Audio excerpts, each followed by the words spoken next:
રામ રામ સીતારામ જય શ્રી કૃષ્ણ જય માતાજી જય ગોપાલજી ઠાકરજણી જય જલારામજી જૈનેન્દ્રજી સ્વામિનારાયણ મહાદેવ હર હર હર મહાદેવ. કેમ છો? મોજમાં? તો વાંધો નહીં, મારા બાપુલી બિલકુલ મોજમાં રહેવાનો. બારી થઈ ગઈ જામ, ખોલવાનું કરું પણ ખુલતી નથી, એટલે થોડુંક જોર લગાવવું પડે પણ નહીં થાય. જામ થઈ ગયું, નીચે કચરો હલવાઈ ગયો છે ને એના હિસાબે. ને બાકી તો આજે છે હવે શીતળા સાતમ, તો શીતળા માતાની પૂજા કરવાની હોય છે ને આજના દિવસે. પેલો ચૂલાને જે ઠાયરું હોય ને આપણે, એટલે કે છઠના દિવસે એમને પેલું શું પૂજા કરવાની હોય ને ચૂલાની, આજ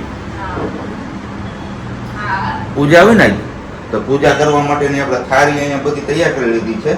બાકી ફૂલ ને એવું બધું લઈ આવ્યા છે આપણે ગઈકાલે જ ઓલરેડી, કારણ કે ગયા વખતે આપણે તમે લોકો જોયું હશે કે આવું બધું કંઈ આપણે નહોતું કર્યું, પણ આ વખતે આપણી પાસે ટાઈમ હતો અને બધું યાદ આવી ગયું એટલે કરી લીધું. કેમ? ગુડ મોર્નિંગ, જય શ્રી કૃષ્ણ. ગુડ મોર્નિંગ ને જય શ્રી કૃષ્ણ. અરે ભાઈ શીતલા સાતમ ના શું છે બધું નવું નવું પહેરીને? બસ નાઈ તો કપડા બદલાવાનો વારો આવ્યો જ, પણ હવે સિયાપીનો વારો રહેતા નહોતા એટલે બાકીનો કઈ વારો નતો એવો માથા મોઢાનું કરવાનું. એવું છે? માથું મોઢું એમનેમ છે. વાર હાંજના ધોયા હતા તો હજી ઓરાણા નથી કે નથી, માંગમાં સેથો કરાણા ચાંદલો તો છે ભગવાનની દયાથી, એટલું સારું છે. જય શ્રી કૃષ્ણ. હાલો તો હવે શું વાર છે? નવ થઈ ગયા હો હવે. ને બાકી અમારે જા માતાજી જાગી ગયા પાછા. મારે નાસ્તો કરવો હતો ને મેં મારી લાલચે ગોળિયા ભૂળેવી હતી, થોડીક વાર હુઈ જાય તો હિંચકો આપે તો, પણ બેન અમારા સુએ તો બીજા ગામને સુવડાવે. કેમ સિયા? સિયા માલિશ કરી નાખીએ ને પછી નાઈ ધોઈને કપડા બદલાઈ નાખીએ. આપણે સાતમ કરી લઈએ. હાલો આપણે દૂધ લેવા ગયા હતા, ત્યાંથી ગાયનું છાણ પણ લેતા આવ્યા હતા. તો એની આ રીતના થેપલી શું હોય? આ કુબલું કરવાનું. કુબલું કેવું? કુબલું કુટલું કુબલું કુટલું કુબલું કુબલું. હા, કુબલું કરવાનું. પછી એમાં છે ને હા પંચામૃત મૂકવાનું. પંચામૃત મૂકવાનું એની અંદર. પછી છે ને ધોકડ રોપવાની એમાં. એમની અંદર પંચામૃત મૂકવાનું છે. ઓકે. અને પછી ધોકડ રોપવાની, જે આપણે ઓલરેડી ગઈકાલે ત્યાંથી જ લઈ આવ્યા હતા બધી વસ્તુ, એટલે જ પ્રજ્ઞા આવી હતી હારે આપણી. હવે ઝાડની ઢગલીઓ કરવાની છે 5, એકી સંખ્યામાં હોય જનરલી. તૈયાર કરી રહ્યું ને એ હવે ચડાવી દેવાના છે. લો ચાંદલો કહેવાય ને? ચૂંદડી. ઓકે, ચૂંદડી હોય ને. હવે બસ ફૂલ 5 ફૂલ થઈ ગયું. તો આ હવે ઉમરામાં. ઓકે. ને હવે ચાંદલા કરી લેવાના છે. બેનની મસાજ થઈ ગઈ ને હવે બંધાઈ ગયા છે. બંધાઈ જાય ને એટલે એને હાવ એવું બંધન લાગે કે એની વાત ના પૂછો તમે. તમને બંધાઈ જવું નથી ગમતું, તમારી છોકરીને ક્યાંથી ગમે? અને મસાજ માટે આપણે બેબી હગ નું મસાજ ઓઇલ જ યુઝ કરીએ છીએ, એક જ પ્રોડક્ટ. તો હવે વારો છે આપણે ઉમરા પૂજન કરવાનો. તો ઉમરા પૂજન આપણે મેઇન ડોર થી જ સ્ટાર્ટ કરીએ છીએ.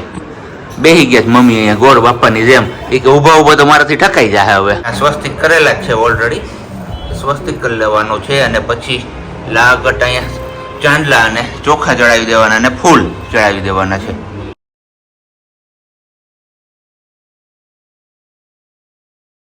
ફ્લેટમાં આપણે એકલા વિધા છીએ પહેલા માળે, કારણ કે બધા પોતપોતાની રીતે હાથમ હાથમ કરવા નીકળી ગયા છે. 2 ઘર અને બાકી આપણું ઘર એક અહીંયા ખુલ્લું છે અત્યારે. અને એ છે હવે આપણે પણ ક્યાંક અહીંયા આડા અવડા થઈને, બાકી અહીંયા મારી મમ્મી તો પ્લેટફોર્મ ઉપર ચડીને હવે તુરિયા કે શું છે, તુરિયાનું છે ને, ગલકાનું શાક બનાવવાનું છે. 5 તો ચા પાણી કોઈને યાદ જ નથી આવતું, 11 વાગી ગયા તોય. તો હાલો હવે પેલા આપણે ચા પાણી પી નાખીએ. કપડા કેમ બદલાવ્યા? છોકરા વાળા નો હાલે એમ લાડુ નથી રહેતી એમાં. કઈ નહીં, સારું હાલો તો હવે. અરે 2 ટાણાનું થઈ જાય એટલું શાક તો એને વધી પડશે. કેટલુંક થાય? એટલું થોડુંક થાય એને, તો 2 ટાણા હાલશે. આપણે કઈક કરવું જોઈએ ને આપણું બપોરનું. લે હશે ભાઈ, આને તો જો અત્યારથી કહી દીધું, આપણું કઈ દે નહીં, આનું એનું કરી લીધું. એવું છે?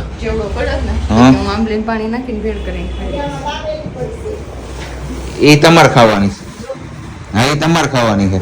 પાપા લા 2 ધનાધન પવન સાથે વરસાદ, કાંઈ ઘટે જ નહીં. જોરદાર જમાવટ. હા પવન તો જો તો એ જ કહું છું, જોરદાર ધમાવટ કરી પવન સાથે વરસાદ હો. અચાનક જ કાંઈ ખબર નહોતી ને આવી ગયો. આમ તો જોઈ પડે છે. અરે પણ આમ તો જો પણ આમ જો આ બાજુ ક્યાં ઓહો હોય ભાઈ ભાઈ, મોજે મોજ ને રોજે રોજ વાલા. 3:30 જેવો સમય થયો જ ને આજ તો કઈ હે ને આમ મેળ નથી આવતો, એટલે મજા નથી આવતી. કારણ કે આજુબાજુ કોઈ ક્યાંય હે નહીં, તે આમ ચેન નથી પડતો, હું કરું ને હું ના કરું. બસ તો કીધું હાલો ચા પાણી તો પીએ, ચા પાણી પીને કંઈક થોડીક આળસ બાળસ ઓછી થાય તો કંઈક આગળ નવો વિચાર આવે. નહીં તો આમને રહોડાથી રૂમ ને રૂમથી હોલ ને હોલથી રહોડો, એમાં ને એમાં આપણું આજ પૂરું થઈ જવાનું છે, બીજું કંઈ નથી. કારણ કે બપોરે ખાવામાં આજ રજા હતી, આપણે કંઈ ખાવું નહોતું, એટલે આપણે કંઈ બહારથી કંઈ મગાવ્યું નથી. પ્રજ્ઞાએ ગલકાનું શાક ને એવું બધું ખાઈ લીધું, મમ્મીએ ભેળ ને એવું કંઈક ખાવું હતું, એવું કંઈક ખાઈ લીધું. એટલે હવે હે એમ નહીં બાકી છે. ઓકે, તો આપણે હવે ચા પાણી મૂકી દીધા છે અત્યારે, અને જોઈએ છીએ હવે સાંજે કંઈક સારું સારું તરાપ મારશું આપણે. કારણ કે બપોરે નથી ખાધું એટલે સાંજે તો કંઈક ખરખાઈ ખાવું પડે ને, નહીંતર પેટને ખોટું લાગી જાય પાછું. વાંધો એ આવે. કઈ નહીં, હાલો હવે ચા પાણી પી લઈને પછી પાછા જોઈએ આગળ કન્ટિન્યુ. આપણી આઈટમ તો થઈ ગઈ પૂરી, આવી ગઈ ઓરિજિનલ વેશમાં. અને અમારે પ્રજ્ઞાની આઈટમ તો હવારમાં જ પૂરી થઈ ગઈ હતી, એના હવારમાં જ કપડાં બદલાવી નાખ્યા હતા. બાકી હજી અમારા મમ્મીની આઈટમ હાલે છે. જો મારી હેતમ હવારે પૂરી થઈ. હવારે પૂરી થાય. હવારે થઈ. હવારે થઈ હવારે થાય. હવારે થાય હવારે પછી આઈટમ. પછી પાછી આઈટમ ચાલુ થઈ જાય ને. કાલ તો 12 વાગ્યા સુધી જાગશો ને. જાગવાનું નરસિંહ મને જગાડશે 12 વાગ્યા સુધી. જાગરણ કરજો બે. કારણ કે આઠમ એ રહેતા હોય તો કાનાનો જન્મ થાય પછી જ કંઈક ફળાહાર ગ્રહણ કરે ને, ત્યાં સુધી તો ન કરાય. આપણે હવે આવતા વર્ષે જોવું ફળાહારનું ને એ બધું. બાકી એની પહેલા તો અત્યારે છે ને, હવે આપણે વાગ્યા કેટલા જો અત્યારે 6:30 5ની વાર છે, પણ ખાવામાં હું કરું નહીં, કઈ વિચાર નથી આવતો મને. બપોરે આપણે કઈ ખાધું નથી, ખાલી ચપટી એક મગની દાળ ખાધી હતી પેલી તૈયાર મળે છે, બાકી બીજું કઈ નથી ખાધું. એટલે અત્યારે હવે ભર પેટ ખાવાનો વિચાર છે, પણ હવે કઈ એમાં છે ને મગજમાં વિચાર નથી આવતો કે હું બનાવું નહીં, સોરી હું લઈ આવું. મારે એને પીઝાનો આઈડિયા આપ્યો, પણ મેં કીધું પીઝામાં આપણું પેટ ભરાય નહીં, કારણ કે બપોરે ખાધું નથી ને, એટલે આપણું પેટ નહીં ભરાય. એમાં કંઈક ખાવું હોય તો આમ હરખાઈથી દાબીને, જેથી કરીને મોડી રાતે ભૂખ ન લાગે. તો અત્યારે હવે રહીને તબિયત બગડી પ્રજ્ઞાની, કારણ કે અત્યાર સુધી તમે લોકોએ જોયું કે વિડીયોઝમાં એકદમ આમ મજા કરતી હતી, કિલકારી પડતી હતી, પણ અચાનકથી હવે ગળામાં ઇન્ફેક્શન જેવું, એટલે કે બળતરા ને એવું બધું થવા માંડ્યું, અને શરદી ને ઉધરસ થઈ ગઈ. તો આપણે ગયા હતા ગામમાં દવા લેવા માટે, અને સાથે સાથે આપણું ખાવાનું લેવા માટે પણ ગયા હતા, પણ દવામાં તો ક્યાંય મેળ ન પડ્યો. ટેસ્ક્યુટી સિરપ આપણે જે પેલું કેસરી કલરનું હોય ને એ ગોતવાનું હતું. મોટાભાગના મેડિકલ આજે બંધ હતા, અને એક ભાઈ ખુલ્લો હતો, તો એ ભાઈ કે હમણાં 3 સિરપ એક ભાઈ લઈ ગયા એકી સાથે. એટલે હળદરવાળું દૂધ ને એવું તો બધું એમને પાયું છે. અને બાકી આપણે સાહેબને જે ફળદુ સાહેબ છે એમને કોલ કરીને પૂછ્યું હતું ભાઈ આવી રીતના પ્રોબ્લેમ થયો છે તો શું કરવું, કારણ કે આજે સિયા આપણી નાની છે, એટલે દવા આમ આપણી જાતે ન લઈ શકીએ. એટલે એમને સાહેબને પૂછ્યું હતું કે હવે કંઈ વાંધો નહીં, તમારે કોઈ પણ એમડી નથી, એમને બતાવવું તો બતાવી શકો ને. બાકી એક ડાયોમિનિક ટીસી કરીને એક ગોળી કીધી છે એમને શરદીની, તો એ તમે લઈ શકો છો. તો એ અત્યારે લેવડાવ્યું ને એમને સુવડાવ્યું છે અને ખવડાવ્યું પણ દીધું છે. તો અહીંયા આપણે લઈ આવ્યા છે પંજાબી સબ્જી, અને આપણે પેલી નાન બટર ને ડુંગળી છે. એમાંય થયું એવું, આપણે જનરલી પંજાબી શાક ને બધું પાંડેજી પાર્સલ પોઈન્ટમાંથી લઈ આવતા હોય છે, તો કીધું નાની આપણે ત્યાંથી લઈ લેશું. તો નાન તો ત્યાંથી મળી નહીં, કારણ કે તહેવારના હિસાબે કે આજે બંધ રાખ્યું છે, ખાલી સબ્જી ને એવું જ બધું ચાલુ રાખ્યું છે, કારણ કે આજે પહોંચાય એવી હાલત નથી. એટલે નાન લેવા માટે આપણે જવું પડ્યું પછી જયશ્રી રોડ ઉપર સ્વાતિ રેસ્ટોરન્ટ, સ્વાતિની સોરી બોલવામાં લોચા લાગે છે, કારણ કે ભૂખે એવી લાગી છે, બપોરનું કંઈ ખાધું નથી એમના હિસાબે. હાલો તો તમારે કોઈને વારું પાણી કરવા હોય તો. બાકી હમણાં મળીએ છીએ આપણે મસ્ત મજાના સુવિચાર સાથે, અને વિડીયોઝ પણ આજે લગભગ એટલો બધો કંઈ લોંગ થયો નથી. તો બસ જેટલો થયો એટલો તમે લોકો પ્રેમ આપજો વિડીયોને, અને સાથે સાથે વિડીયોને લાઈક કરજો, કમેન્ટ્સ કરજો અને શેર પણ કરજો. મેઘરાજા પણ જપવાનું નામ નથી લેતા હો, ધીમી ધારે ચાલુ છે સતત, ક્યારનો લગભગ 7 વાગ્યાનો ચાલુ થયો છે, ધીમી ધારે એક ધારો ચાલુ જ છે, ક્યારેય વચ્ચે ટૂંકો લીધો જ નથી.